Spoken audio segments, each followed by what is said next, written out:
Hey guys, this is Mel, and I'm back to talk about Legends of Tomorrow. 3 episodes this time, starting with 602, titled Meet the Legends, which premiered May 9th. Then 603, titled The X Factor, which premiered May 16th. And then episode 604, titled Bay of Squids, which premiered May 23rd, 2021, all on the CW. I'm recording at 1 a.m. on May 25th. So huge spoiler alert, if you haven't seen the episodes already, please go do so first and then come back and see what I have to say about the episodes. My other video reminders are up on screen, so take a moment to remind yourselves of those.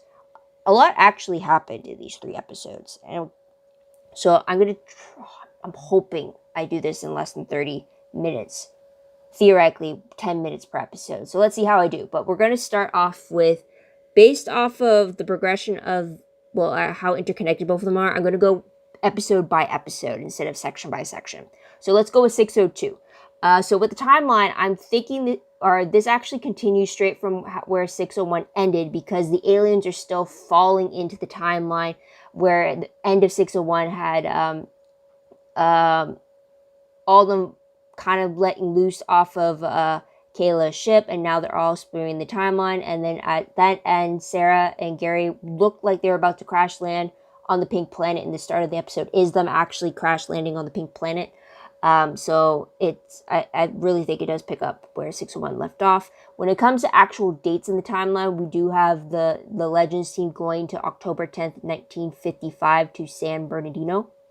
When it comes to the villain or the alien of the episode, we don't get a name for it, but it's that weird alien bug thing.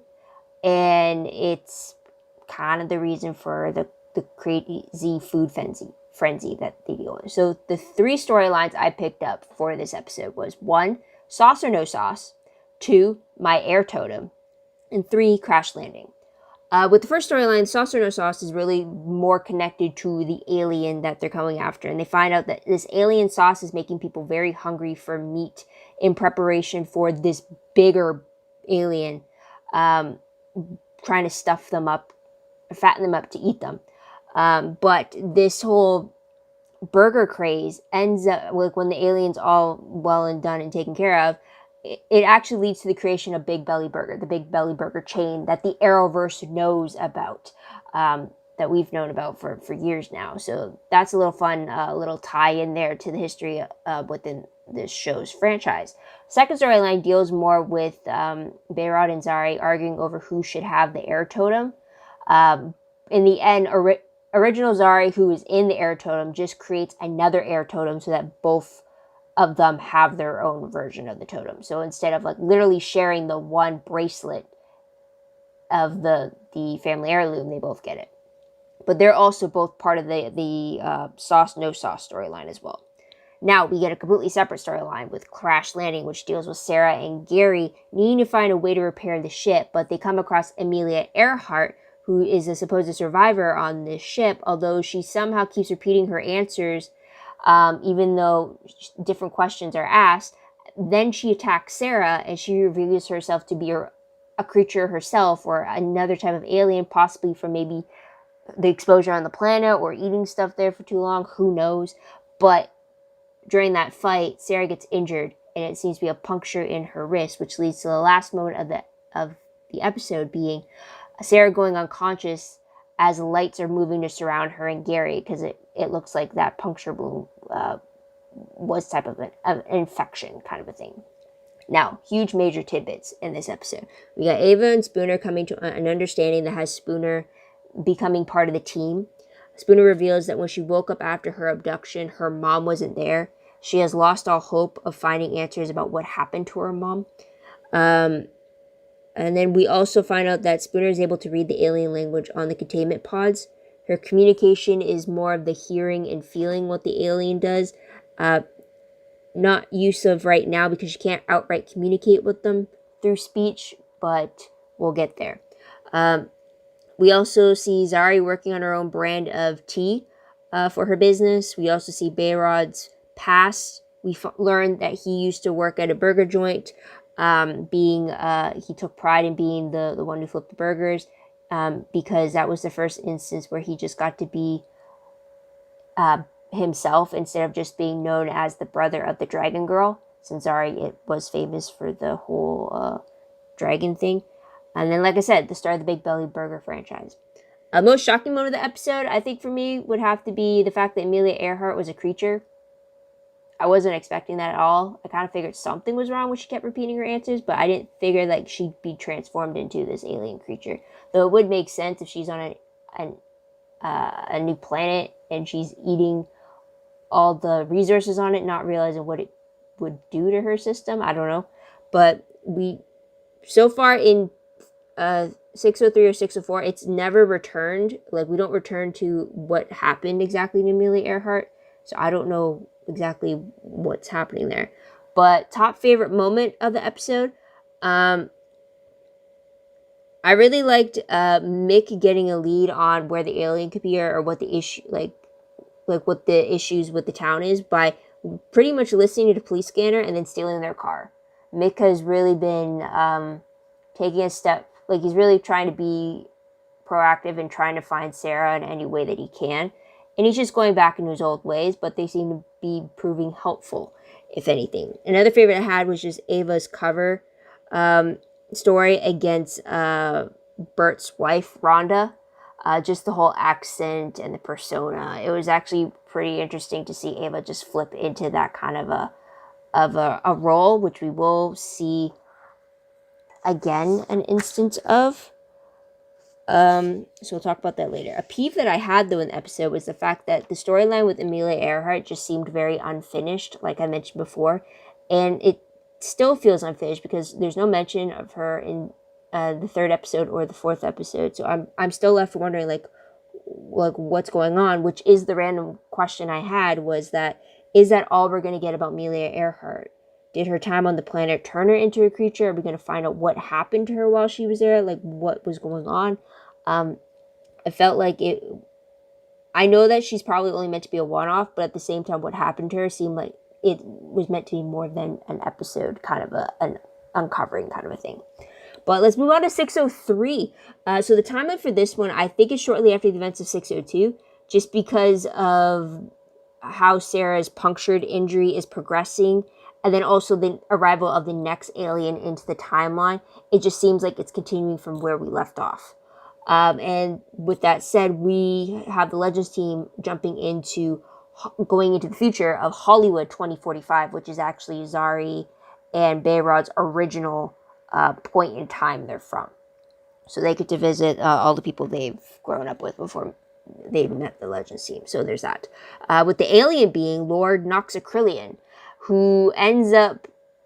Anyways, Lord Noxacrillion pretty much reminds me of like a masked singer alien.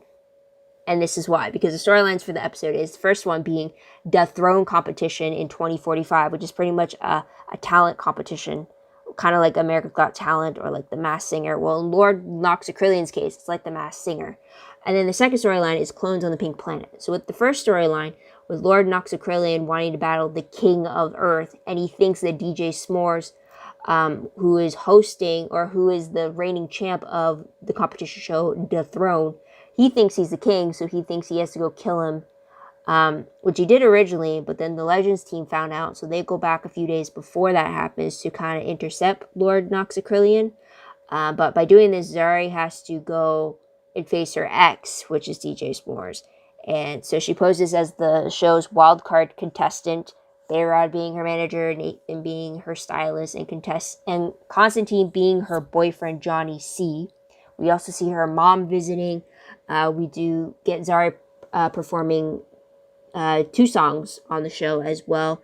While this is all happening, we get Ava and Spooner just observing from the Wave Rider, with Mick being just frustrated with everyone's lack of action to find Sarah. Instead, they're doing a singing competition. So it's like very interesting to see that route of action.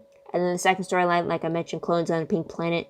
This is where we get Sarah's infection getting a lot worse, and Gary needing to defend themselves instead, and he has to take on his natural form. And he pretty much eats all the people that were surrounding them at the end of the previous episode, only to find out that all those people were Ava clones. And the last scene of the episode shows an infected Sarah meeting this mysterious man that one of the Ava clones was leading her to. And he knows who Sarah is, and he has been waiting for her, but she has no clue who he is. Though, the ship that he's on looks very similar to the Wave Rider. I don't know, it's just because they're meant to have like all the ships looking the same, but like the room they were in looked like the room, like it looked like it looked like it's the same set, is what I'm getting at. So, anyways, moving on from that.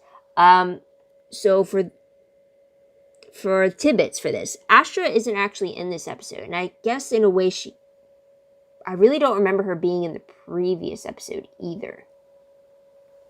But anyways, and then we also find out that Lita is off to college. We also find reminders of Mick and Sarah's connections as being the OG Legends members, as he struggles with Sarah's absence. He also gets the idea that they need to find Captain Kayla if they want Sarah, and they learned this tidbit from Lord Noxacrillian's interview in the competition show. We see some relationship troubles between Zari and Constantine before they decide that they actually want to make their status official, which terrifies them both, because they all thought because before that they just thought it was a fling that wasn't going to lead anywhere, or it was like no strings attached kind of a thing. We also see Zari's business and personal drama because we are in 2045, which is her time period. We find out she has 4 phones. She has a business phone, a personal phone, an emergency phone, and a phone that strictly deals with all the arranged dates that her mom tries to set her up for, which is wow.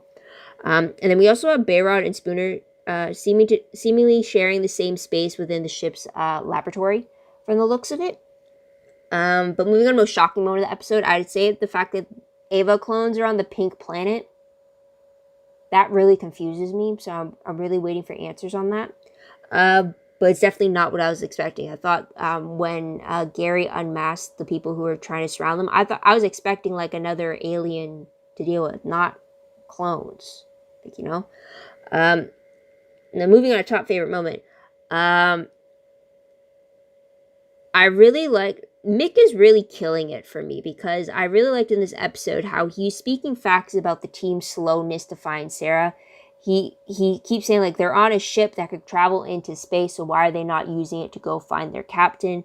He's really like, he wants to take action and find her, and yet he's so frustrated that that's not what they're doing. So I really like that.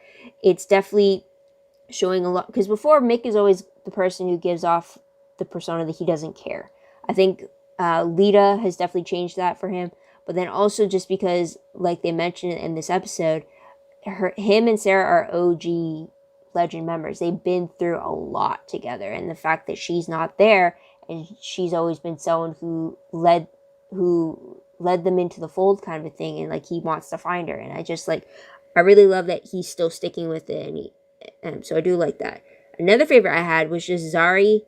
It was very short, but it was Zari telling her mom that not every woman wants to have their first kid at 20, which is what her mom kept pushing on her to like settle down, find a man, and the one that was only acceptable to the mom's standards. So I really like that Zari just ultimately said that not everybody wants a kid so young, kind of a thing. I did appreciate that, because I always hate those reminders. And then another favorite, I couldn't really decide because I couldn't tell if it was cringe or not, but it's Legends, like pretty much they could do anything and it still works. But it was really nice to see Zari and Constantine doing a duet together.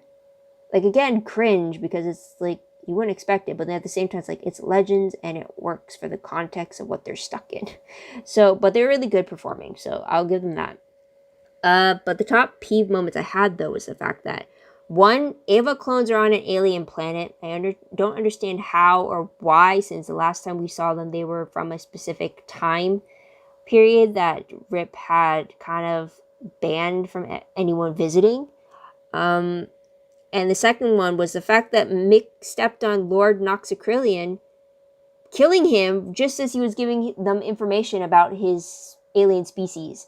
It was like, yes, it was a little... It was kind of like, wait, what? That's who was behind the masked armor? But then to have him actually step on Lord Noxacrillian, it's just like, wait, what? Their reactions were hilarious. But, like, that was like, no. That was like, I would have liked to have seen Lord Noxacrillian actually be helpful before that got stomped on. It just seems like they're killing every alien they come across when they're trying to salvage one to get answers from them. But one question I did have from this episode is, does Zari know about her backstabbing assistant, Leslie? Because she's the one who actually cheated. Leslie is the one that DJ S'mores cheated on Zari with, and yet she's still her assistant. So Constantine finds out about this, but I'm wondering if Zari even knows about this. If she does, why does she still have her as her assistant? I wouldn't trust that lady like shit. But let's move on to the latest episode, 604. So I think it's shortly after the events of 603 for the timeline. I don't know how much farther, but the team does jump back into October 16th, 1962, to where we're both in Cuba and in Washington, D.C. Just so happens it's during the Cuban Missile Crisis. But the villain or the alien of the episode is Kayla, Gary's ex-fiance. So the storylines of this episode is 1, stopping World War III, and 2, locating Kayla. So with stopping World War III, this is where we got kind of get the team. Well, to be fair, all of it is related to each other, but we got Nathan and Zari going to Washington to meet with President Kennedy, JFK, and to get him to stop his part of the crisis on his end. We got Bayrod getting close with the leader in Cuba, Fidel Castro, so he's trying to stop that missile from going off. And then meanwhile, in storyline number 2, Ava is trying to find Kayla within the Cuban compound and escape with her. But then that causes a huge crisis in Cuba, thinking that America sent them to kill them off, and like the huge misunderstandings. But then in the end, Mick makes a deal with Kayla where it's like, if kind of like, you help us find Sarah and I'll help you find your ship. And he offers to do this alone, thanks to Spooner being able to communicate with Kayla actually speech-wise, because her powers are slowly expanding. We don't know why her powers are suddenly expanding now, if it's because with each alien she comes into contact with, it expands her power, or if it's with the alien specifically. But yeah, so that's pretty much the storylines. But the last scene of the episode shows Mick trying to put some ground rules between him and Kayla, only to be stunned by Kayla taking on a human disguise. Like Gary with his glasses, Kayla uses a ring instead. And it looks like Kayla could hold her own against Mick, and it just stuns him. So there's something there. Tidbit-wise, though, we don't actually get Sarah or Gary in this episode, so we don't go to the Pink Planet at all in this episode. We also don't get Constantine or Astra, so we don't go to the UK at all. It's strictly just following the Legends team and their trip to 1962. With that said, though, we see Nathan getting reminded of OG Zari whenever this Zari has no makeup, or whenever she wears a specific costume that closely resembles OG Zari than the glammed up version of Zari that we have now. But he's slowly starting to see Zari as Zari and not as OG Zari. I really hope that made sense. But then we also find out that Bayrod has trouble sleeping, so he got Gideon to make him some pot gummies to help him sleep. Which is kind of funny because they did prove to be useful on the mission. Most shocking moment of the episode, I think it has to be the fact that Mick created his own separate mission to find Sarah by teaming up with Kayla. I wasn't expecting that, but I do love the idea of him kind of taking action for himself to try to do anything and everything he can to find Sarah. Which leads to my top favorite moment, is the fact that initially, really, the beginning of this Mick killed it in this episode. Right in the beginning, when he tries to be the leader, all black suit with the pointer and having coordinates and like dishing out orders and like having a plan. And then when he made the deal with Kayla at the very end, by taking all the radiation from the nuke, making it useless, and then like deciding to go on this mission with Kayla to go find Sarah, and being very determined to find Sarah instead of saving the timeline.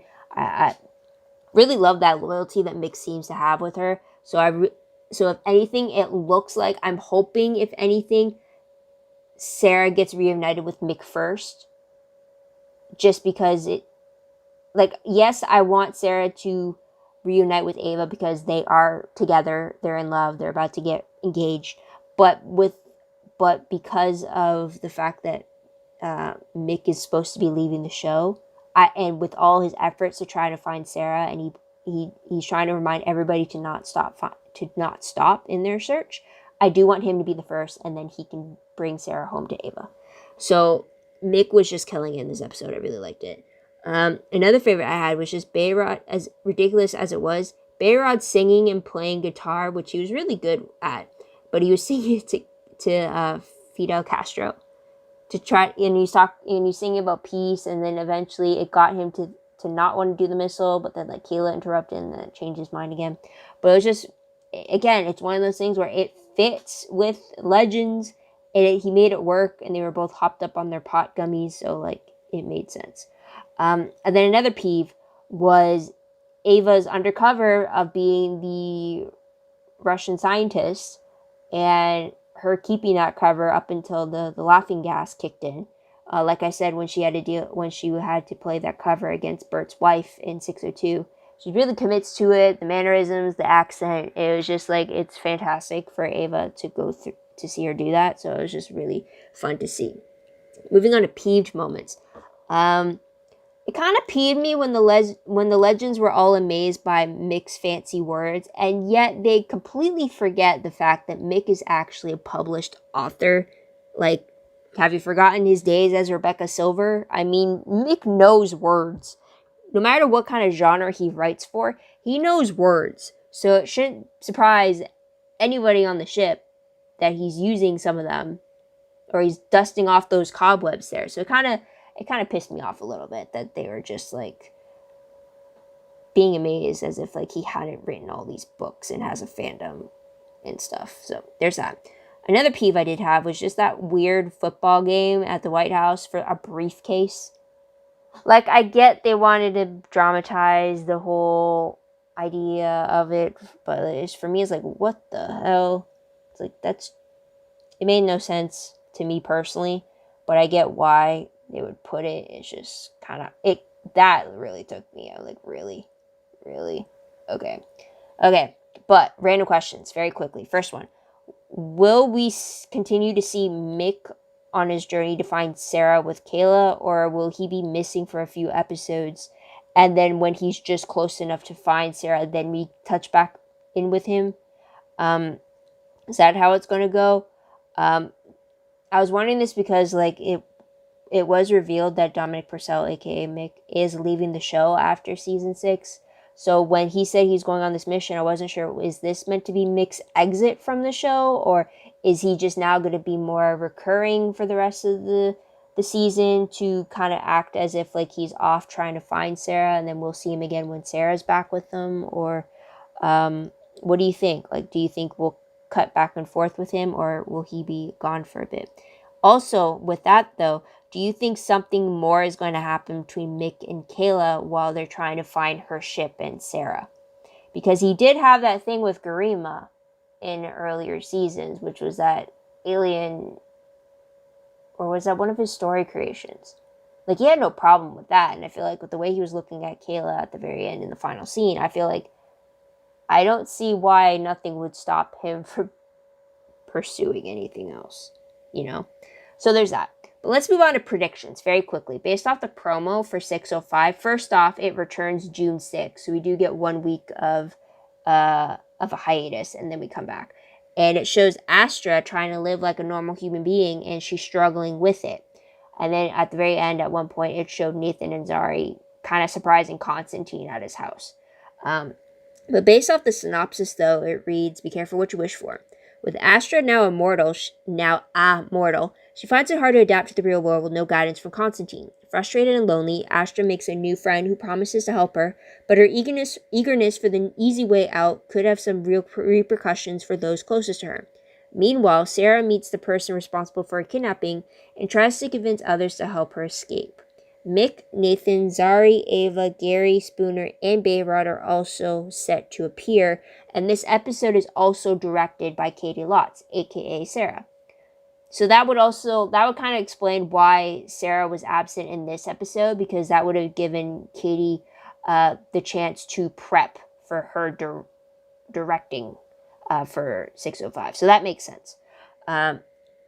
I mean, last time when she directed, Sarah just had like one scene at the beginning to kind of explain her absence. But this time, it made sense why not to. So that's what we have in store for us. So moving on to news. Like I mentioned before, it has been shared that Dominic Purcell is leaving the show after this season, or is he stepping down and going more on recurring or special guest star status? I don't know, but he's going to be stepping away, which saddens me because Mick is killing it in these last 3 episodes, and if it's because he's leaving later and they want, I don't know, I'm sad. Mick was always fun for me. But also other news. We actually have a lot more Arrowverse actors being directors this season. So like I said, with 605, Katie Lotz, aka Sarah Lance, is directing. We have 608, we have David Ramsey returning. Mr. John Diggle, he is returning to direct. I think he also is going to be appearing in the episode itself as well. Also, 611 has Jess McCallan, aka Ava Sharp, directing that episode. And then 614, we have the return of Maisie Richardson Sellers, aka Amaya, and Charlie coming back to direct the episode. So the cast is going to get a little reunion there with their former castmate. You get a reunion with Mr. John Diggle coming as well too. And also, I didn't realize this though, but David Ramsey is actually supposed to appear in a lot of Arrowverse shows. He's supposed to be appearing in Legends.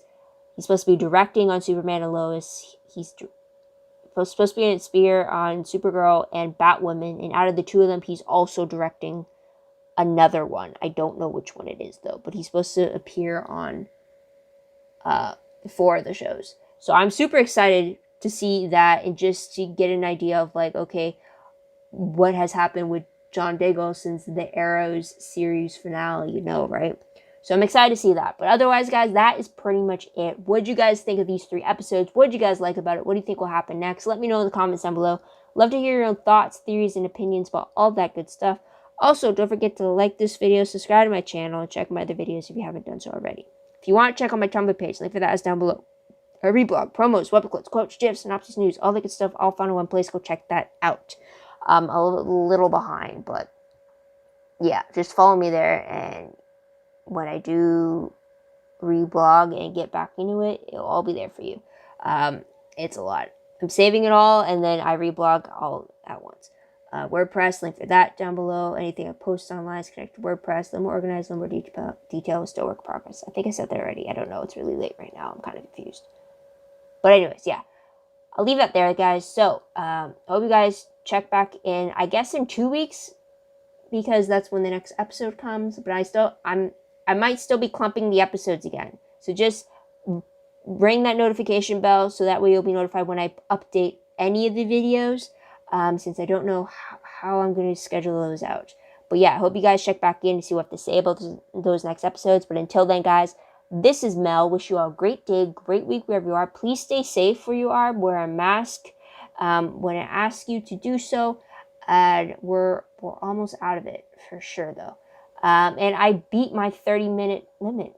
I'm happy. I'm going to stop rambling before I break that happiness. So take care, guys. Bye for now.